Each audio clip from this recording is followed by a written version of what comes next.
안녕하세요. 사연에 빠지다의 DJ 민영입니다. 오늘의 사연은 20대 후반 여성분께서 보내주셨는데요.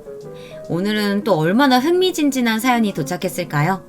오늘의 사연도 끝까지 함께 해주시고요. 그럼 오늘의 사연 함께 만나볼게요.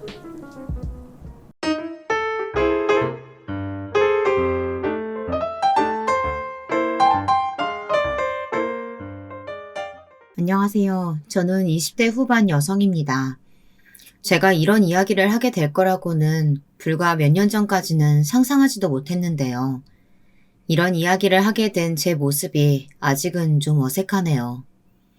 저는 정말 남들과는 다른 삶을 살아왔습니다. 저는 흔히들 말하는 금수저를 물고 태어났습니다. 태어나 보니 할아버지가 한 그룹의 창업주셨고 아버지가 그 회사를 물려받아 지금 저희 아버지는 단어 그대로 회장님이세요. 저는 그 회장님의 하나뿐인 딸이고요. 흔히들 재벌이라고 하죠. 저는 그 재벌 3세였습니다. 저는 별다른 노력을 하지 않고도 말 그대로 최대치를 누리고 살았어요. 정말 부모 잘 만난 덕에 단 한순간도 부족함이라는 건 모른 채 살아왔습니다. 오히려 차고 넘쳤죠. 게다가 너무 제 자랑 같지만 저는 외모도 어디서 빠지지 않을 만큼은 되기도 했고요. 유전자도 타고난 거죠. 좀 재수없죠. 하지만 그랬어요. 게다가 부모님이 정말 좋으신 분들이라 제가 하고 싶다는 건 뭐든 다 하게 해주셨어요. 강요하는 성격들도 아니셔서 정말 제 삶에는 고민이라는 것은 존재하지 않았어요. 아버지는 제가 경영학을 전공해서 회사를 물려받기를 원하셨지만 그마저도 제가 싫다고 하니 2번 말하지 않으셨습니다. 그 덕에 저는 무언가를 깊게 생각해 본 적이 없어요. 그럴 필요가 없었으니까요. 그런 제 삶에 어떤 남자가 나타났습니다. 그리고 사랑에 빠졌죠. 그 남자는 정말 지극히 평범한 사람이었습니다. 외모도 집안도 능력도 말이죠. 그 어느 것 하나 튀는 것 없던 그 남자에게 정말 특별한 점이 하나 있었어요. 바로 다정함입니다. 어쩌면 첫눈에 반했는지도 몰라요.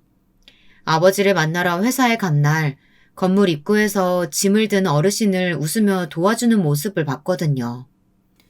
웃는 모습이 너무 예뻐서 아니 어떻게 저렇게 웃을 수 있지 했던 기억이 납니다. 그 이후로 그를 보기 위해 아버지 회사에 이유 없이 들리는 날이 많아졌어요.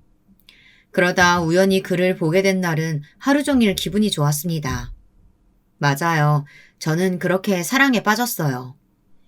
남들이 보면 뭐 그런 걸로 사랑에 빠지냐 하겠지만 저는 그의 웃는 모습이 너무 좋았습니다. 그렇게 우연 아닌 우연으로 마주치는 일이 잦았고 눈인사 정도 주고받을 수 있게 되었을 때 제가 먼저 커피 한 잔 마실 수 있냐고 물었습니다. 그렇게 커피가 밥으로, 밥이 영화로 자연스럽게 연인이 되었고 저는 제가 누구의 딸인지 말하지 않고 그와 2년 넘게 연애를 했어요. 그는 알면 알수록 좋은 사람이었습니다. 놓치면 평생을 후회할 것 같았어요. 그래서 제가 먼저 결혼하자고 말했습니다. 그는 아직 자기가 사원이고 자리를 덜 잡아서 좋은 집, 근사한 결혼식 같은 건 해줄 수 없다는 그에게 제가 다 있으니 괜찮다고 말하며 저희 아버지가 누군지 말했습니다. 당연히 그는 많이 놀랐습니다. 그리고 걱정했습니다. 환경이 너무 다르잖아. 우리가 잘 맞춰서 살 수 있을까? 아니, 그 전에 허락은 받을 수 있을까? 저도 걱정을 아예 하지 않은 건 아니었습니다. 물론 저희 부모님은 제가 하고 싶은 걸 다 하게 해주시긴 했지만 결혼은 또 다른 문제일 수 있으니까요. 게다가 본인의 회사 사원이면 아버지 입장에서는 받아들이시기 힘들지도 모른다고 생각했습니다. 그래도 너무 서운해하지 말자고 함께 이겨내자고 둘이서 손 꼭 붙잡고 이야기했던 게 새록새록 떠오르네요. 하지만 걱정했던 것과 달리 모든 것은 순조롭게 진행됐습니다. 부모님은 완전 두 팔 벌여 환영하신 건 아니었지만 제가 누군가를 이렇게 좋아하는 건 처음 본다고 이런 건 어떻게 할 수 없다며 별말 없이 허락하셨거든요. 오히려 그의 부모님이 너무 부담스럽다고 하셔서 설득하는 데 시간이 좀 걸렸어요. 그렇게 그는 제 남편이 되었습니다. 결혼식도 조용히 진행했어요. 정말 친한 지인분들이나 초대해야 할 분들만 모시고요. 하나밖에 없는 딸 결혼식을 화려하게 해주고 싶으셨던 어머니는 좀 많이 서운해 하셨지만 제가 행복해하는 모습을 보고 다 괜찮아지신 듯 했어요. 그런 부모님을 보면서 정말 잘 살아야겠다고 다짐했었습니다. 그 다짐을 증명이라도 하듯 저희는 정말 잘 지냈어요. 남편은 제가 생각하는 것 이상으로 정말 다정하고 자상하고 성실한 사람이었습니다. 아버지도 그런 그를 점점 예뻐하는 게 눈에 보였어요. 어느 날은 진지하게 저를 불러다가 회사 경영에 대해 관심이 있는지 한번 떠보라고 하실 정도였으니까요. 남편은 그 이야기를 듣고는 자신은 그런 능력이 안 된다며 손사래를 쳤지만 말이에요. 저의 결혼 생활은 순조로웠습니다. 회사에 알리기 싫다 해서 정말 아무도 그가 우리 아버지의 사위라는 사실을 몰랐어요. 언젠가 알게 될 사실이지만 아직은 마음의 준비가 안 됐다 하는 그의 말을 존중했습니다. 걱정이고 고민이고 없이 순조롭기만 할 줄 알았던 제 결혼 생활에 문제가 생긴 건 그로부터 1년쯤 지날 무렵이었습니다. 남편은 어느 순간부터 표정이 조금씩 어두워졌습니다. 피곤에 찌든 얼굴로 집에 들어오고 출근할 때면 얼굴에 근심과 걱정이 가득했습니다. 무슨 일 있어? 무슨 일이 있을 게 뭐가 있어. 없어. 당신 요즘 너무 고민 많고 힘들어 보여. 그런 거 없어. 신경 쓰지 마. 늘 대화가 많던 저희가 어느 순간 대화가 줄어들었고 저는 남편의 눈치를 보기 시작했습니다. 그러다 보니 자연스럽게 불만이 생기게 되더라고요. 힘든 건 알겠는데 그걸 집에서까지 저렇게 티낼 필요가 있나 싶고요. 자기 요즘 집에 들어오면 씻고 자기 바쁘고 나랑 길게 대화한 게 언제인지 기억은 나? 우리 아직 신혼이야. 이제 결혼 1년 좀 지났다고.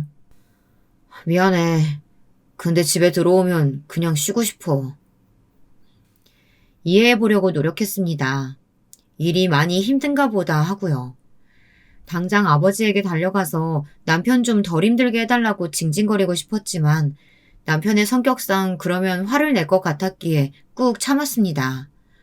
제 마음고생이 날로 깊어지던 어느 날 어쩌면 남편의 그 힘듦이 회사 일 때문이 아닐지도 모른다는 의심이 피어나기 시작했습니다. 어느 순간부터 제가 있는 곳에서 전화나 문자를 받지 않았거든요. 무슨 전화길래 그렇게 매번 나 피해서 받아? 피하다니 일 관련 전화니까 조용한 곳에서 받는 거지. 앞으로는 그냥 앞에서 받아. 내가 불편해서 안 돼. 도대체 뭐가 불편하다는 건지 하나도 이해가 되지 않았어요. 혹시 남편에게 다른 숨겨야 하는 비밀이 생긴 건 아닐까 하는 불안함에 잠도 제대로 이루지 못했습니다. 겨우 1년 만에 이런 모습을 부모님께 보여주고 싶지도 않았고 제 결혼에 대해 뒤에서 수군거리는 이들에게 흥미로운 이야깃거리를 주고 싶지도 않았어요. 그래서 혼자 속만 섞여가는 날들이 지속됐습니다. 그러던 어느 날 주말에도 걸려온 어느 전화를 보고는 제 눈치를 보며 서재로 들어가는 남편의 모습을 보고 터지고 말았습니다. 서재에서 나오기만을 기다렸다가 나오는 그의 휴대폰을 뺏었습니다. 그리고는 최근 통화 목록을 확인했어요. 부장님. 말리는 남편을 피해 방으로 들어가서 문을 잠그고 전화를 걸었어요. 여보세요. 낮은 중년 남성의 목소리에 진짜 부장님이구나 하는 안심과 의심했던 것에 대한 미안함, 그리고 주말에도 전화를 거는 그 부장이라는 사람에 대한 화. 복잡한 감정들이 밀려왔지만 거기서 제 남편을 왜 이렇게 찾냐고 제가 누군지 아냐고 그런 말들을 할 수는 없잖아요. 그래서 그냥 잘못 건 척하기로 했습니다. 아, 죄송합니다. 저희 남편 번호인데 제가 휴대폰을 잘못 만지다가 통화 버튼을 눌렀네요. 오, 소문에 그 이사원 부인분이시구만. 네? 회사로 몇 번 이사원 마중 나온 적 있지? 직원들이 보고 다들 엄청난 미인이라고 칭찬하시던데. 다짜고짜 말을 놓는 부장이라는 사람에 대해 상당히 기분이 나빴지만 어찌되었던 남편의 상사라는 사람이니 저는 예의를 갖췄습니다. 아, 감사합니다. 언제 한번 회식 때 나오면 좋겠구먼. 제가요? 그 소문의 얼굴 나도 한번 보고 싶어서 그래. 아, 꼭 한번 나와. 알겠지? 상당히 좋지 않은 인상을 남기며 그 부장이라는 사람과의 통화는 끝났습니다. 휴대폰을 들고 나가 남편에게 사과했어요. 하지만 남편은 화가 많이 난 듯 했습니다. 제 행동도 행동이었지만 자신을 의심했다는 사실을 믿을 수 없어 했어요. 자기도 나를 좀 이해해줘. 우리 아직 신혼이야. 그런데 매일 이렇게 힘들어하는 모습만 보고 전화나 문자도 뒤에서만 받고 그러면 내가 얼마나 서운할지 또 무슨 생각할지 한 번쯤은 고민해줬으면 좋겠어. 나도 당신한테 그 부분은 너무 미안해. 하지만 나는 당신이 이런 알지 않아도 되는 모습까지 보여주고 싶지 않았을 뿐이야. 어떻게 나를 의심할 수가 있어? 저희 부부의 냉전은 꽤 오래 갔어요. 그러던 어느 날이었습니다. 언제나 좀 늦게 들어오긴 했지만 그날은 좀 많이 늦는다 싶긴 했어요. 전화를 해봐야 하나 고민하고 있을 때 띵동 하는 초인종이 울렸습니다. 이 시간에 누구지? 하고 문을 연 그곳엔 술에 잔뜩 취한 남편과 그런 남편을 부축하고 있는 2명의 남편 또래의 남자들이 있었어요. 술도 제대로 마시지 못하면서 뭘 이렇게 마셨나 싶은 마음에 너무 놀라서 눈이 동그래져 있는 사이 정신이 비교적 말짱해 보이는 한 명이 자초지정을 설명했습니다. 오늘 저희 팀 회식이 있었는데 부장님이 이사원한테 술을 너무 많이 권하셔서 너무 나무라지 마세요.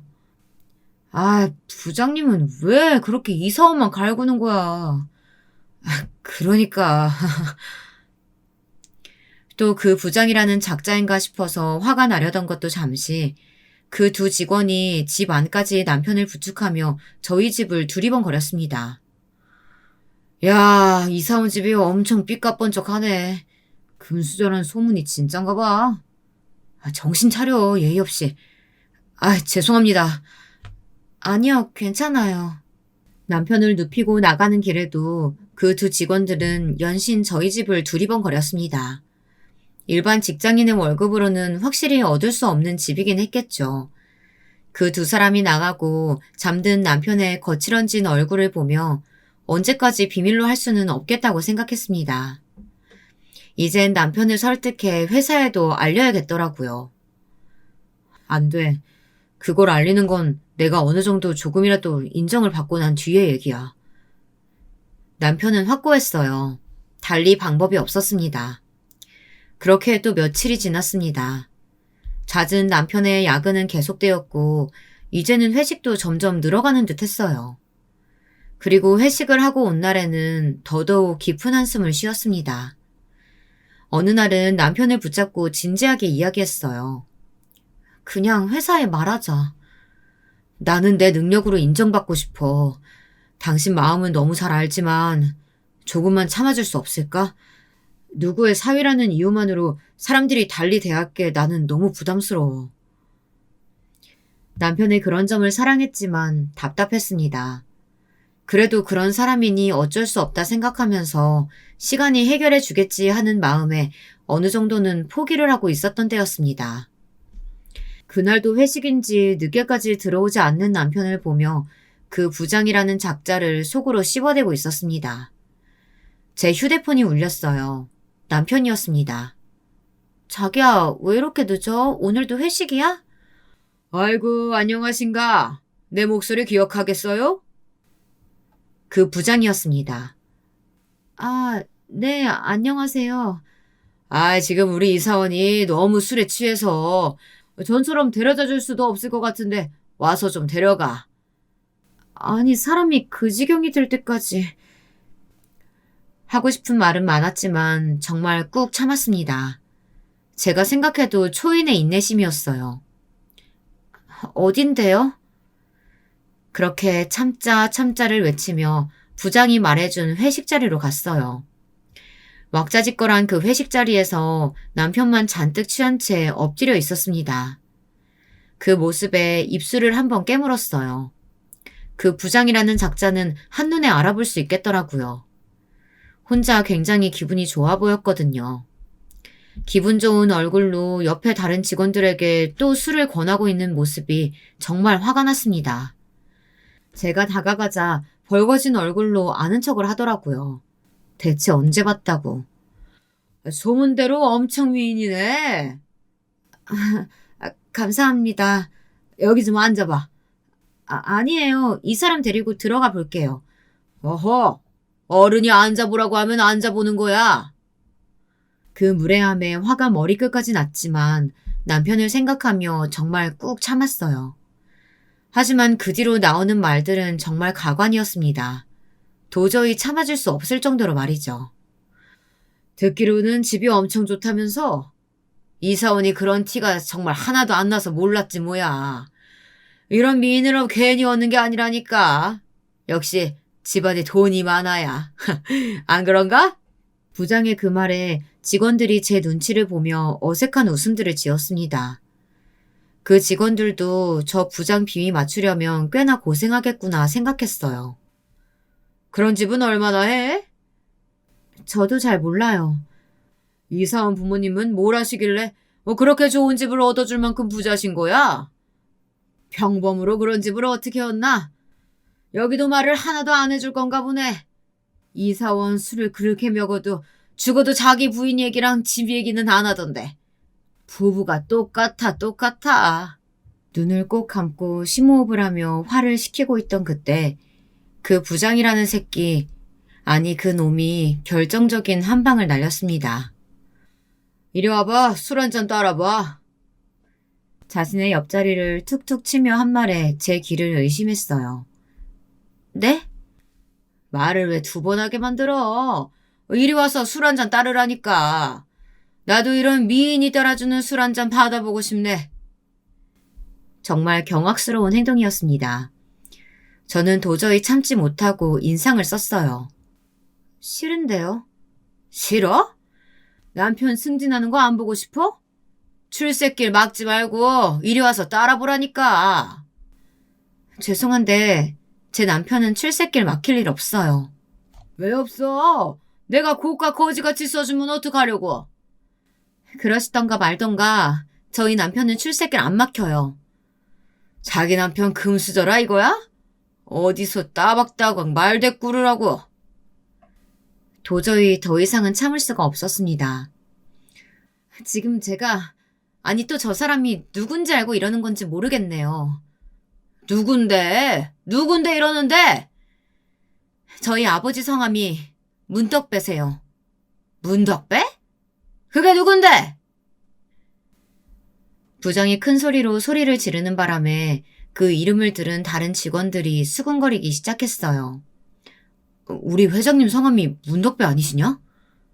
맞긴 한데, 에이, 설마. 회장님한테 딸 하나 있다고 하지 않았냐? 일찍 시집간. 술집에 잠시 정적이 일었습니다. 저도 더 이상은 참을 수 없었어요. 수근거리는 소리가 들리고 부장이라는 작자가 어색하게 웃으며 말하더군요. 표정이 참 웃겼습니다.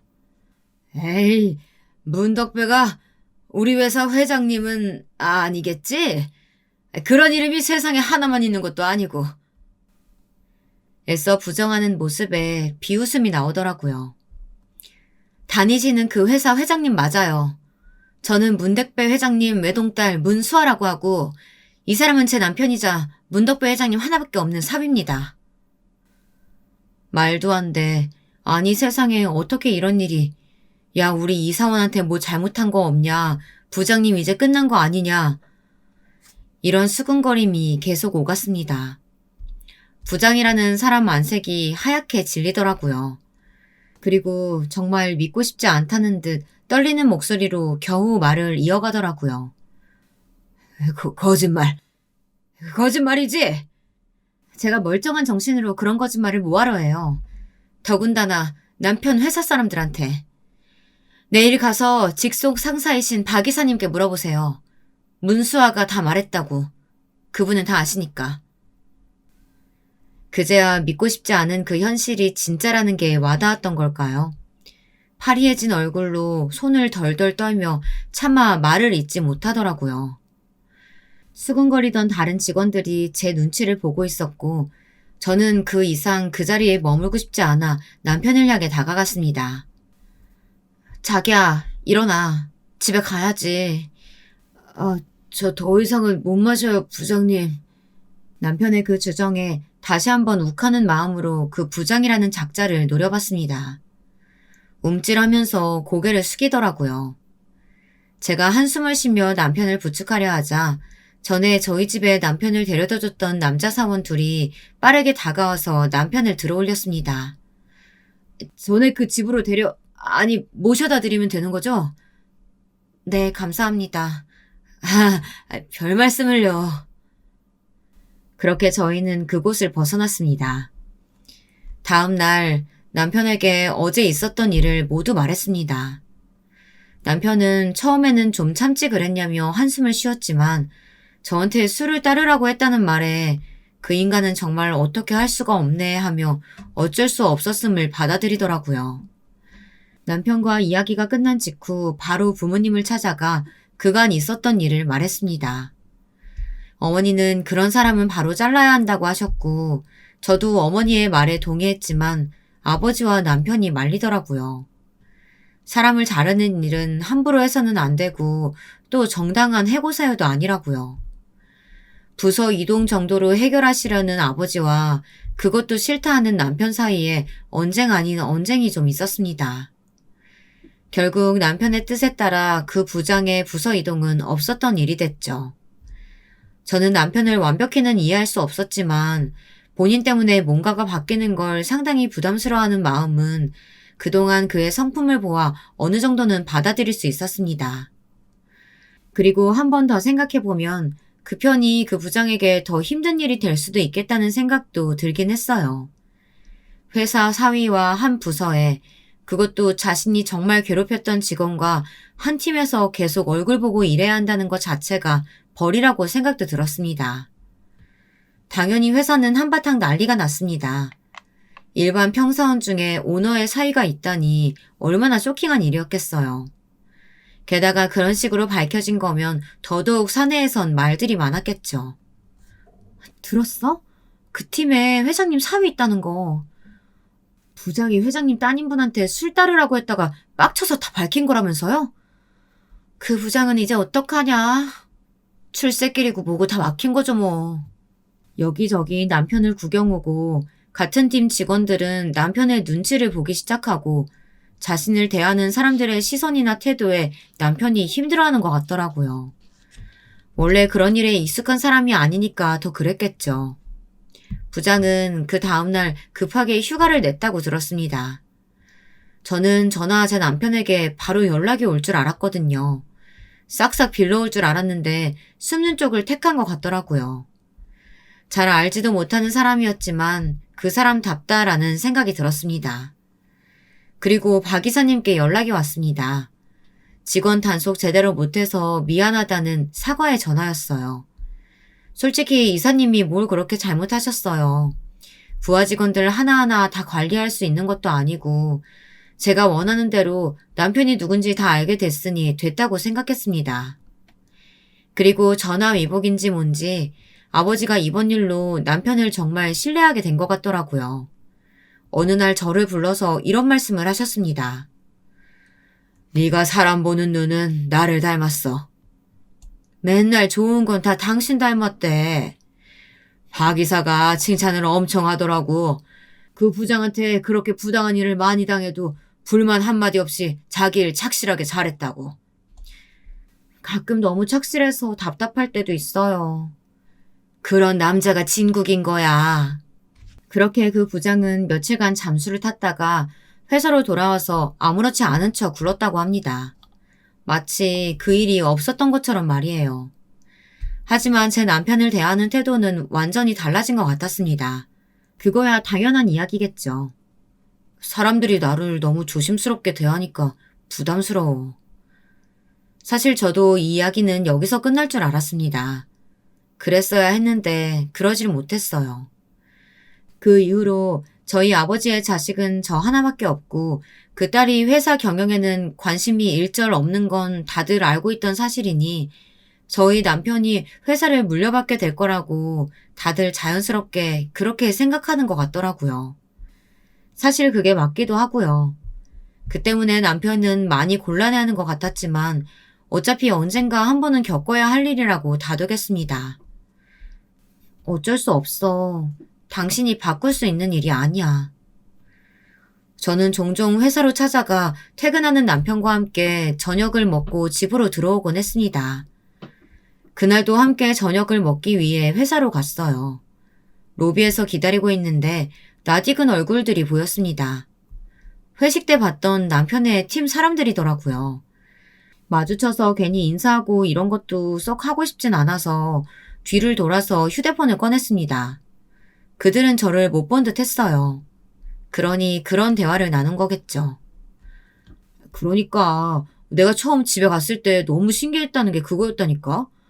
이사원한테는 그 특유의 금수저 느낌이 안 나거든. 근데 집이 으리으리해서 진짜 놀랐어. 특유의 금수저 느낌이 뭔데요? 있잖아. 그 막 태생부터 여유로운 느낌. 가진 사람들만 풍기는 그런 게 있어. 조급함이 하나도 느껴지지 않고 묘하게 다른 사람들보다 한층 높게 서 있는 것 같이 구는. 그냥 재수없는 느낌 아니에요, 그거? 그렇게 되나? 그 회장님 따님분도 그런 느낌은 안 나지 않았어요? 그때 너무 잠깐 뵈서 잘 모르겠지만. 아니야, 그 회장님 딸은 그 느낌이 딱 있어. 전에 나 이사원 데려다 주러 집에 갔을 때에도 묘하게 사람을 자기 아랫사람 다루듯 했다니까. 그랬나? 나는 잘 못 느꼈는데. 그냥 되게 미인이시라는 거 말곤. 네가 둔해서 그래. 기분 나쁜 뒷담화였지만 없는 데선 나람님도 욕한다는데 뭐 하며 넘길 수 있는 이야기들이었습니다. 워낙 이런저런 이야기를 많이 들어왔던지라 그런가 보다 하기도 했고요. 그럼 이사원이 이 회사 다 물려받는 걸까요? 그렇지 않을까? 딸이 경영에는 관심이 없다며. 남자판 신데렐라라니까 진짜. 무슨 복이야. 얼굴이 잘생긴 것도 아니고 뭐 집안이 괜찮은 것도 아니고 대체 뭐에 반해서 결혼을 한 건지. 왜요? 성격 엄청 좋으시던데. 성격은 나도 좋아. 남편을 욕하는 건 참을 수 없어서 나서려던 그때였습니다. 벌써 왔어? 멀리서 남편이 저를 부르는 소리가 들려서 뒤를 돌아 웃으며 인사를 했어요. 열심히 뒷담화하던 직원들의 얼굴이 굳어진 게 보였습니다.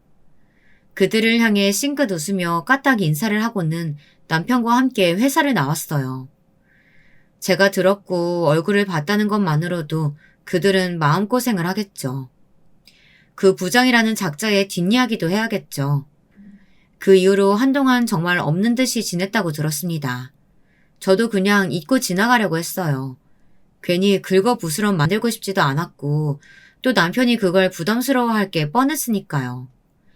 회식도 야근도 없어졌고 남편을 괴롭히는 것들이 다 사라진 것만으로도 만족하려고 했습니다. 그러던 중 그 부장이 스스로 부서이동 신청을 했다는 이야기를 박 이사님을 통해서 들었습니다. 그게 받아들여지지 않자 저를 한번 만나고 싶다는 이야기를 전해왔어요. 만나기 싫었지만 왜 나를 만나고 싶어 하는지 무슨 이야기를 하려고 그러는 건지 이야기나 들어보자 하는 마음으로 그 자리에 나갔습니다.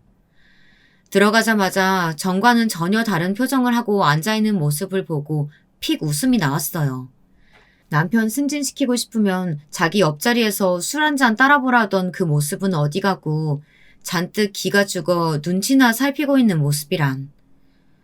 무슨 일로 보자고 하신 거예요? 그날 일을 제대로 사과 못 드린 것 같아서요. 존댓말을 하더라고요. 그것도 저는 그냥 웃음이 나왔습니다. 그리고 바로도 아니고 한참이 지나간 뒤에 사과라니 그것도 어이가 없었어요. 이제 와서 사과를 하신다는 게 별로 진정성이 와닿지는 않네요. 제가 정말 잘못했으니까 이제 저 좀 그만 괴롭히시면 안 될까요? 그 말에 벙쪘습니다. 괴롭히다뇨. 누가 누굴 말하는 건지 몰라서 허하고 헛웃음이 나오더라고요. 괴롭히다뇨?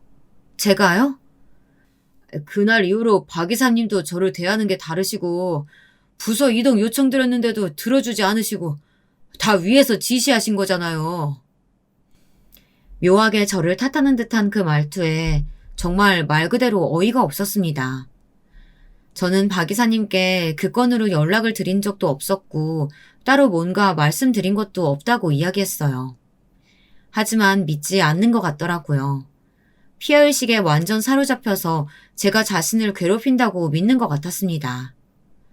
한 가정의 아버지고 회사를 그만둘 수 없고 어쩌고 하면서 자기가 너무 잘못했으니까 자신을 그냥 가만 좀 두라고 그러는데 저는 정말 아무것도 하지 않고 가만히 뒀거든요. 제가 여기서 박 이사님께 전화해서 부서 이동을 시켜달라는 것도 월권이고 함부로 해서는 안 되는 일 아닌가요? 그렇게 이야기를 하고 돌아오는 길에 정말 사람은 변하지 않는구나 생각했습니다. 끝까지 진심 어린 사과보다는 제 탓만 하는 그 모습에 일말의 기대를 하고 나간 제 자신이 후회스럽더라고요. 그로부터 며칠이나 지났을까요? 회사 법무팀에서 전화가 왔습니다. 정말 상상도 못했던 일로 말이죠. 그 부장이 사내 익명 게시판에 누가 봐도 저를 저격하는 글을 올렸고 그 글이 각종 커뮤니티와 SNS 등으로 퍼져나가면서 저희 회사가 갑질 논란에 휩싸였다고요. 그 글의 일부를 들려드릴게요. 안녕하세요. 저는 이 회사에 다니고 있는 직원입니다. 제가 최근에 억울한 일을 당해서 이렇게 게시판에 여러분의 의견을 물어보려고 합니다. 저는 20년 넘게 이 회사에 애정을 가지고 근무하며 열과 성을 다해왔습니다. 회사에 대한 애사심과 자부심으로 살아온 지난날인데 최근에 있었던 어느 일로 인해 그 모든 것들이 한순간에 날아갈 위기에 빠졌습니다. 제 부하 직원 중에 한 명의 이야기입니다. 그 부하 직원은 평소에 일도 곧잘하고 심성도 발라서 제가 아끼는 부하 직원이었습니다. 그 때문에 다른 직원들보다 제가 일적으로 조금 더 의지해왔던 게 사실입니다. 회식 자리 같은 곳에서도 조금 더 친근하게 대했고요. 그날도 회식이 있던 날이었습니다. 그 부하 직원이 좀 과음을 해서 아내 되시는 분이 데리러 오셨어요. 저는 반가운 마음에 함께 술이나 한잔 하자 권했습니다. 나중에 생각해보니 이 부분이 정말 잘못한 거긴 하더라고요. 제가 취하기도 했고 기분도 너무 좋았던지라 한 실수였습니다. 그런데 알고 보니 그 아내분이 저희 회사 오너분 따님이시더라고요. 전혀 몰랐던 사실이라 놀란 건 사실이었습니다. 그 자리에서 자신이 누군지 말하시고는 화가 많이 난 듯한 얼굴로 남편인 제 부하 직원을 데리고 집으로 돌아가셨습니다. 문제는 그 다음부터 일어났습니다. 물론 제가 잘못한 부분이 있지만 그 다음에 제가 겪은 일들이 조금 너무하다는 생각이 듭니다. 임원진 분들이 저를 중요한 프로젝트에서 빼거나 요구사항들을 노골적으로 들어주지 않으시기 시작했고 인사이동도 제가 받아들일 수 없게 이루어졌어요. 그 부하 직원은 부서를 이동하지 않고 아직도 제 밑에 있는데 그 전과 태도가 너무 달라졌습니다. 뭐라고 딱 말할 수는 없지만요.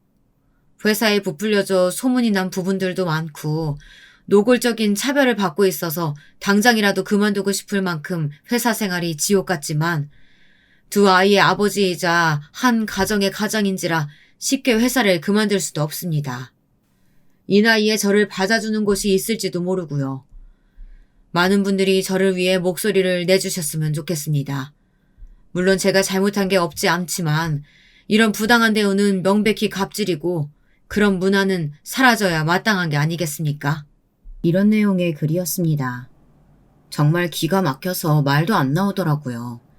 자신이 한 일은 하나도 제대로 적지 않고 또 자신이 당했다는 일들도 아무도 한 적이 없이 오롯이 자신의 피해망상일 뿐인데 저런 글을 써서 자기 자신을 변호하고 노골적으로 저를 비난하는 내용이라니. 회사 내부에서는 그 부장이 어떤 사람인지 알고 있는 사람이 많아서 큰 논란이 되지도 않았고 오히려 그 부장이 더 욕을 먹는 분위기였지만 그 글이 밖으로 퍼져나가면서 문제가 되기 시작했더라고요. 글 내용 중에 보여지는 내용들로 여러 추측들이 오갔고 아버지 회사의 이름도 오르내린다고요. 부글부글 화가 났습니다. 정말 속에서 천불이 난다는 게 이런 걸 두고 하는 말인가 싶더라고요. 회사의 법무팀에서는 글 작성한 그 부장이 합의를 요구하니까 합의금을 주고 글을 내리게 만드는 게 최선의 방법이라고 하는데 저는 정말 도저히 그러고 싶지 않았습니다. 그걸 노리고 쓴 글이 분명했고 그 부장의 잘못이 너무 명백했어요. 절대 사과도 합의도 하고 싶지 않았습니다. 제가 잘못한 게 하나도 없으니까요. 억울해서 눈물이 나오는 건 오히려 저였어요. 남편과 상의를 했습니다. 남편도 제가 하지도 않은 일로 사람들에게 손가락질을 당하는 것에 대해 분노했어요. 그건 아버지도 동의하셨습니다. 회사 법무팀에서 만류했지만 저는 제 억울함을 이야기하고 그리고 그 부장이라는 사람의 잘못됨을 알리기로 했어요. 매일 11시 넘어서 퇴근하던 남편, 이틀에 한 번꼴로 이루어졌던 회식, 업무 관련 전화가 주말에 왔던 것들은 증명이 다 가능했습니다. 아직 퇴근하지 않았냐면서 주고받았던 저와의 수많은 톡들과 주말의 통화 기록 등등으로요. 문제는 회식이었습니다. 제가 제 정체를 밝히고 갑질이 시작되었다는 그 회식이요. 시간이 지나 CCTV 같은 건 남아있지 않을 것 같았지만 법무팀을 통해 알아봤어요. 너무나 다행스럽게도 영상이 남아있다고 하더라고요. 물론 술이나 한 잔 따라보라는 소리까지는 확인할 수 없었지만 저를 향해 내민 술잔과 옆에 앉아보라는 듯 자신의 옆자리를 팡팡 치는 모습이 확인됐습니다. 이 정도면 충분히 입증이 다 가능하겠네요. 그래도 시끄러워지는 게 회사에는 좋지 않으니까 웬만하면 합의를 하시는 편이 좋을 것 같습니다. 그 자료들을 가지고 그 부장이라는 인간과 합의를 할 수도 있었지만 저는 그러고 싶지 않았어요. 그 사람이 한 짓을 세상에 알리고 싶었습니다. 저희 부부의 이야기가 세상 밖으로 알려지는 것은 조금 부담스럽긴 했지만 이번에는 남편이 나서서 밝히라고 말해주더군요. 내가 이런 부당한 일을 당하는 건 참을 수 있지만 당신이 그런 일을 당한 건 참을 수가 없어. 그리고 그 글을 올린 걸 보면서 저 사람은 절대 반성이라는 걸 하지 않는구나. 그냥 두면 다른 피해자가 또 나올 거라는 생각도 들고. 그렇게 이 모든 자료들을 포함한 제 입장문이 세상 밖으로 나갔습니다. 사람들의 반응은 가히 폭발적이었어요. 요즘도 그 부장 같은 사람이 있다는 사실에 경악하는 사람들도 많았고 그 부장의 뻔뻔함과 저와 제 남편의 이야기도 주목을 받았습니다. 어쩌다 결혼을 하게 되었고 뭐 그런 이야기들이요.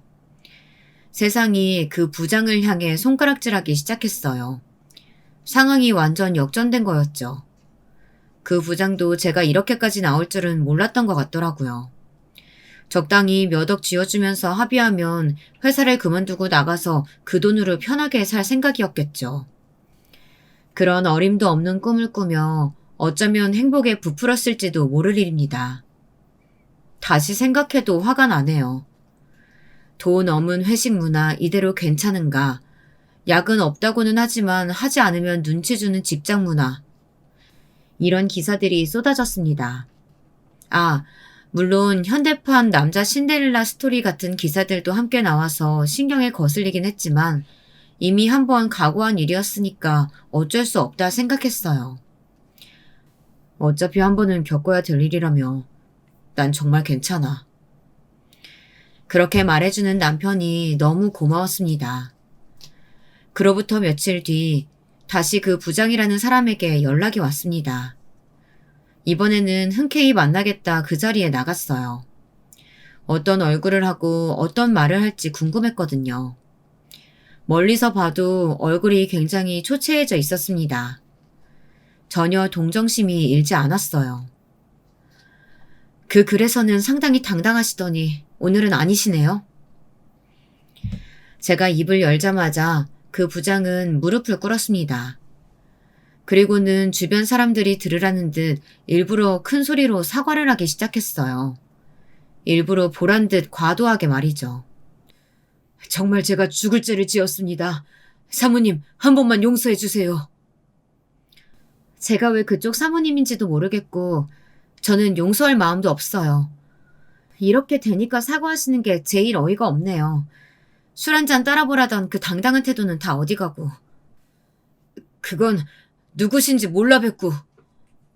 누군지 모르면 회장 딸이 아니면 술을 따라도 된다는 말인가요? 세상에 상사 술을 따라야 되는 사람은 따로 구분되어 있지 않아요.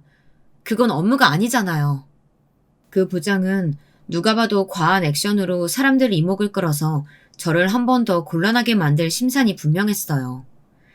큰 소리를 내며 무릎을 꿇자마자 주변에 있는 사람들이 휴대폰을 들어 저희 두 사람을 찍기 시작했거든요. 그래서 저는 일부러 더 그 술자리에 대한 이야기를 했습니다. 요즘 같은 시대에 일반 평사원의 부인에게 술을 따르라고 하는 게 말이 되냐고요. 그랬더니 제 예상대로 사람들이 그렇지, 저게 맞는 말이지 하며 동의를 하기 시작하더라고요. 그 응성거림을 들었는지 얼굴이 시뻘개지더니 갑자기 제 발목을 잡고 우는 소리를 내기 시작했습니다. 한 번만 용서해 주시면 정말 회사에 목숨이라도 바치겠습니다. 제발 자르지만 말아주세요. 한 가정의 아버지고 두 아이의 아빠입니다. 정말 기가 찼습니다. 여기서까지 저러다니. 저런 아버지를 둔 아이들이 불쌍할 지경이었어요. 저는 부장님을 자른다고 한 적이 한 번도 없어요. 그 관련해서 회사분들에게 요청드린 적도 없고요. 앞으로도 그런 월권 행위는 하지 않을 거예요. 그러니까 부당 이익을 당한다고 너무 억울해하지 않으셔도 됩니다. 사내평판은 이미 그 전부터 안 좋았던 거 아시잖아요. 당황하지 않고 조목조목 따지는 모습들이 그대로 찍혔고 그 영상들이 인터넷에 한 번 더 게시가 됐습니다. 물론 그 부장의 표는 거의 없었고요. 그 부장은 그 뒤로 정말 죽은 듯이 지내는 걸로 알고 있어요. 그 부장과 저와의 이야기는 여기까지입니다. 속 시원한 사이다 결말을 원하시는 분들이 많으시겠지만 그 부장은 그 뒤로 부서 이동을 해서 아버지 회사를 계속 다니고 있어요. 물론 모든 사원들의 수군거림과 손가락질을 받고 있지만 이미 소문이 날 대로 다 나서 회사에 딱 붙어있는 거 말고는 아무것도 할 수 있는 게 없겠죠. 저희 부부 이야기가 세상을 통해 나가는 바람에 남편은 원치 않은 사람들의 관심을 한몸에 받아야 했습니다. 그것 때문에 한동안은 힘들어했어요. 어딜 가나 남자 신데렐라는 둥, 도대체 어떤 매력이 있길래 재벌집 사위가 된 거냐는 둥, 평소라면 듣지 않아도 될 말을 잔뜩 듣게 되었으니까요. 그 점이 너무 미안했는데 어느 날 남편이 그러더라고요. 내가 당신과 결혼할 마음 먹었을 때 이미 다 각오한 일이야. 언젠가 한 번쯤은 겪어야 할 일, 빨리 겪으면 나중에 편하고 좋지 뭐. 그렇게 말해주는 남편이 너무 고마웠습니다. 그 부장과의 사건은 그 사람의 잘못이 너무 명확하게 세상에 다 밝혀진 거니라 저희에게 다른 이야기가 덧붙여지지는 않았어요. 하지만 그것 외에도 뒷말하기 좋아하는 사람들의 입에서 입으로 정말 터무니없는 소문들이 나기도 했었습니다. 그 중에 하나를 말씀드릴게요. 어느 날 남편이 그러더라고요. 당신 회사에 나 몰래 와서 나 보고 간 일 있어? 응? 아니? 근데 왜 그런 얘기가 돌지? 무슨 얘기? 직원들이 남편 몰래 하는 이야기를 남편이 들었답니다. 제가 회사에 몰래 찾아와서 남편을 감시한다고요. 그 부장 사건 때 제가 남편 휴대폰을 봤다는 사실과 남편을 의심해서 부장에게 전화를 걸었다는 이야기가 꼬리에 꼬리를 물고 부풀려진 것 같더라고요. 거기에 제가 한두 번 아버지 회사 로비에서 남편을 기다리는 모습이 목격된 적이 있어서 그 소문은 직원들 사이에서 빠르게 퍼져나간 것 같아요. 모른 척 하려고 했지만 아무래도 신경이 쓰여서 좀 알아봤더니 아주 말도 안 되는 이야기를 자기들끼리 하고 있더라고요. 제가 의부증인데 그 증상이 심각해서 병원에 다녀야 할 정도라는 둥, 정신이 그렇게 이상하니까 재벌집 딸이 평범한 남자랑 결혼을 한 거라는 둥, 저희 남편이 저 때문에 우울증에 걸렸다는 둥, 정말 별의별 헛소리들이 난무하고 있다는 소리를 들었습니다. 처음에는 그냥 모른 척 하려고도 생각했어요. 근데 소문이 점점 커져서 어머니 귀에까지 들어갔어요. 그쯤 되니 나서지 않을 수가 없었습니다. 하지만 그저 사람들의 입에서 입을 타고 커지는 소문에 대처할 방법이 뾰족하게 있진 않았습니다. 그래서 그냥 정면 돌파하기로 했어요. 그 소문의 진원지를 잡기로 말이죠. 가만두면 어디까지 퍼져나갈지 짐작조차 되지 않았어요. 범인은 생각보다 쉽게 잡을 수 있었습니다. 전에 로비에서 저랑 제 남편 뒷담을 하다가 걸린 남자 사원 있잖아요. 그 사원이더라고요. 뭐 놀랍지는 않았어요. 뒷담화 하는 걸 즐기는 것 같아 보여서요. 그런데 사실 소문의 진원지를 알았다고 해서 달리 할 수 있는 건 없잖아요. 고소를 하자니 일을 더 키우는 것 같고 그렇다고 그냥 지나가기엔 저 입을 막을 방법이 없고 그래서 생각했습니다. 소문은 소문으로 덮어야 한다고 말이죠. 사실 이 생각을 한 건 어느 우연한 계기였어요. 그날도 남편과 데이트를 하려고 회사 로비에서 남편을 기다리고 있었습니다. 그런데 그 남자 사원이 나오더라고요. 어딘가 심각한 얼굴로 대화를 하고 있길래 본능적으로 몸을 숨겼어요. 저 통화 내용을 들어야 한다는 촉이 딱 서더라고요. 아니나 다를까 대화 내용은 충격 그 자체였습니다. 그게 내 애라는 증거 있어? 너 맨날 다른 남자애들이랑 술 마시고 다녔잖아. 그중 아무나랑 사고쳐서 생긴 애인지 내 애인지 내가 어떻게 알고 책임을 지냐? 너 같은 애들 뻔해. 내가 직장도 괜찮고 집안도 좀 사는 것 같으니까 발목 잡으려는 거잖아. 야, 내가 알아보니까 중절 수술 200이면 하더라. 계좌 불러. 200 보내줄 테니까. 아니다. 카톡으로 송금할 테니까 그런 줄 알아. 이건 완전 쓰레기 그 자체더라고요. 여자친구가 임신했다는데 막말하는 것도 모자라서 카톡으로 수술비를 송금하다니요. 놀라서 입을 떡 벌리고 있는데 남편이 나왔습니다. 남편에게 제가 오늘 들은 이야기들을 말했어요. 그런 일은 그냥 모른 척해. 저런 쓰레기를 모른 척하면 어떡해. 게다가 우리 소문도 저 사람이 다 내고 다녔다는데. 그 복수심으로 이러면 더더욱 안 되는 거야, 자기야. 그리고 저 일은 그 여자분이 비밀로 하고 싶으실 수도 있는 거잖아. 제가 간과했던 부분을 남편이 집어서 말해주더라고요. 그렇죠. 그건 그 여자분도 밝히고 싶지 않은 사생활일 수도 있는 일이었습니다. 제가 생각이 너무 짧았더라고요. 하마터면 똑같은 사람이 될 뻔했지 뭐예요. 그렇게 그 일은 듣지 않은 걸로 하려고 하고 다른 방법을 생각해보던 때였습니다. 그날도 남편의 회사에 갔다가 로비에서 둘둘만 큰 종이를 들고 있는 여성분을 봤어요. 경비원에게 막혀서 안으로 들어가지도 못하고 있길래 제가 가서 물었습니다. 여긴 무슨 일로 오셨어요? 그게 제가 꼭 해야 할 일이 있어서요. 직원분 아니면 못 들어가요. 무슨 일이신데요? 사실은 그 여자분은 다름 아닌 그 남자 사원의 여자친구였습니다. 카톡으로 돈을 송금받았던 바로 그녀 말이죠. 도저히 그를 용서할 수 없어서 데자부를 붙이러 왔다는 말에 순간 번뜩하고 뭔가 생각이 났습니다. 이렇게 하시면 명예훼손으로 고소당하실 수도 있고 본인 신상도 오픈되는 거니까 이렇게 하지 마시고요. 제가 여기 회사 익명 사내 게시판 아이디랑 비밀번호 드릴 테니까 거기에 주어 없이 글을 써보세요. 그럼 본인도 본인이라고 나서지도 못하고 소문은 나고 아주 곤란해지니까. 그녀는 제게 받아간 아이디로 곧장 사내 게시판에 글을 썼습니다. 그 내용은 이랬어요. 저는 이 회사의 남자 직원분과 오랜 시간 연애를 했던 사람입니다. 그와 함께할 미래를 꿈꿀 만큼 그를 너무 사랑했어요. 외국으로 유학을 갔다 온다 했을 때도 기다렸고 운동도 좋아하지 않지만 클라이밍을 좋아하는 그를 따라서 매번 운동도 함께 다녔습니다. 그러던 중 알게 된 사람들과 함께 어울려 다녔어요. 그게 화근이었나 봅니다. 거기서 알게 된 다른 남자분과 저를 끝없이 의심했고 그 때문에 저희는 싸움이 잦아졌어요. 지금 생각해보면 사실 저랑 헤어지고 싶은데 핑계를 만든 게 아닐까 하는 생각도 듭니다.